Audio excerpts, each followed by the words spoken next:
Hey guys, this is Dr. Greg from the $50,000 to $50,000 challenge, and here we go. We are short dollar yen, and we got short at 160 45, and we're looking for a move down to 59.76, and we got 20K on, and so we're gonna look at maybe doubling up this account, and prices just continue to move down.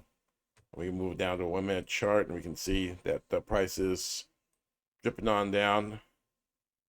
And I might just go ahead and close that out and take our money right now. There we go. So we made $40. Not bad considering that the account had 100 in it. So it's like a 40% move. All right, guys. The August challenge starts in August 4th. So make sure that you register for the challenge. Go to school.com 50 to 50K challenge. I'll talk to you later. Bye.